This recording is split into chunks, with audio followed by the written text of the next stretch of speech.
Dear students, today lecture is about if-else statement. Question है, what is the limitation of simple if statement? Limitation of if statement. If statement is the simplest selection structure, but it is very limited in its use. The statement or set of statement is executed if the condition is true. But if the condition is false, then nothing happens. A user may want execute one statement or set of statement if the condition is true. And second number, execute other statement or set of statement if the condition is false. इस statement की limitation ये थी कि अगर condition true होती थी तो set of statement या सिंगल वन स्टेटमेंट एग्जीक्यूट होती थी, और अगर कंडीशन फॉल्स होती थी तो वो नथिंग हैपन। उसके लिए ये किया गया कि इफ स्टेटमेंट की जगह if else statement. Question, explain if else statement. If-else statement is another type of if statement. It executes one block of statement when the condition is true and other when it is false. In any situation, one block of statement is executed and the other is skipped. In if-else statement, both block of statement can never be executed and both block of statement can never be skipped. Syntax है, if condition is true, then after condition statement executed, or if condition is false, then after else statement must be executed. Program 11.4. Write a program that inputs a number and find whether it is an even or odd using the if-else structure. Header files, main body program, starting की bracket, int n. एक number है जिसमें हम data value store करवाएंगे, जिसकी data type है integer. Print of enter a number, scan of percentage D and N. If N remainder two equal to 0, अगर number को डिवाइड करने के बाद उसका रिमाइंडर 0 आता है तो वैल्यू इवन होगी. Print of percentage D is even, N में वो वैल्यू होगी जो हमने स्टोर करवाई होगी. सपोज अगर हमने 9 लिया है तो 9 का जो रिमाइंडर लिया जाएगा इसका मतलब है कि वो वैल्यू 1 होगी. तो this statement is not executed, else statement execute होगी. Print of percentage D is odd n, n में वैल्यू स्टोर है 9 तो डिस्प्ले होगा स्टेटमेंट में 9 is odd. Get C H A की प्रेस करने का वेट करेगा, प्रोग्राम का एंड हो जाएगा.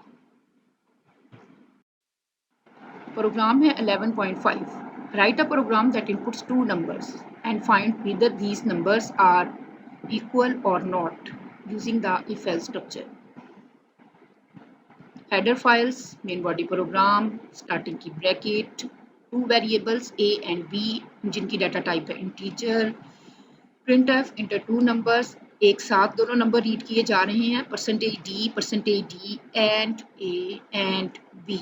एक ही लाइन में दोनों वेरिएबल्स को एक ही स्टेटमेंट में रीड किया जा रहा है.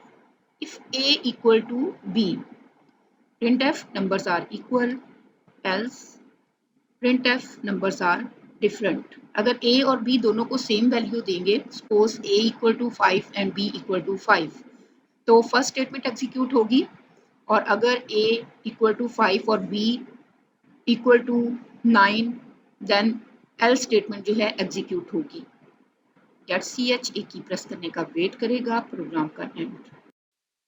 क्वेश्चन है 11.6. Write a program that inputs a number, it display a square root of the number if the number is positive. Otherwise, the program display a message invalid input. Header files, number include math.h. math की library file add है इसमें math.h के नाम से, क्योंकि हमने किसी भी नंबर का स्क्वायर रूट फाइंड आउट करना है. मेन बॉडी प्रोग्राम का नाम, स्टार्टिंग की bracket, int x equal to 0. हमने डाटा वैल्यू 0 इसलिए इनिशियलाइज की है कि x एक पॉजिटिव नंबर हमें चाहिए. डबल डाटा टाइप है, स्क्वायर रूट SQROOT एक वेरिएबल है जिसको डाटा वैल्यू इनिशियलाइज है 0.0, जिसे हमें कैलकुलेट करना है. Clear screen. Print of enter a number, scan of percentage D and x. Input के तौर पे हमने एक x की डाटा वैल्यू जो है उसको लिया है। If x is greater than and equal to 0, अगर तो जो भी डाटा वैल्यू रीड की गई है वो पॉजिटिव है यानी 0 से बड़ी है, स्क्वायर रूट उसका फाइंड किया जाएगा equal to SQRT। Built-in function है सी लैंग्वेज का जिसको math.h लाइब्रेरी फाइल सपोर्ट कर रही है, और हमने x वेरिएबल का स्क्वायर रूट फाइंड आउट करना है। जो डाटा वैल्यू हमने ऊपर इनपुट की है उसका स्क्वायर रूट फाइंड किया जाएगा। printf the square root of percentage d is 1f x और स्क्वायर रूट x की वैल्यू परसेंटेज d की जगह डिस्प्ले होगी और स्क्वायर रूट जो हमने फाइंड आउट किया है उसकी वैल्यू 1f फॉर्मेट स्पेसिफायर की जगह डिस्प्ले होगी। Bracket close. If x is greater than and equal to 0 के फौरन बाद स्टार्टिंग की ब्रैकेट टू स्टेटमेंट और फिर ब्रैकेट क्लोज, इसे हम कहते हैं कंपाउंड स्टेटमेंट। कंपाउंड स्टेटमेंट हम इसलिए कहते हैं अगर कोई स्टेटमेंट एक से ज़्यादा हो जाए तो उनको दो स्टेटमेंट्स को एक स्टेटमेंट बनाने के लिए ब्रैकेट्स में क्लोज कर दिया जाता है, जिसके लिए हमें स्टार्टिंग की और क्लोजिंग ब्रैकेट सेम उसी तरह लगानी पड़ती है जैसे कि हम प्रोग्राम का स्टार्ट और एंड करते हैं। इसका मतलब है कि स्क्वायर रूट वाली स्टेटमेंट और printf वाली स्टेटमेंट, ये दोनों स्टेटमेंट एक स्टेटमेंट को रिप्रेजेंट कर रही हैं और ये दोनों ब्रैकेट्स के अंदर क्लोज हैं। Else printf invalid input question की स्टेटमेंट में गिवन था, अगर फर्स्ट कंडीशन ट्रू नहीं है तो एल्स स्टेटमेंट एग्जीक्यूट होगी जिसमें लिखा हुआ आएगा इनवैलिड इनपुट। गेट ch एक ही प्रेस करने का वेट करेगा।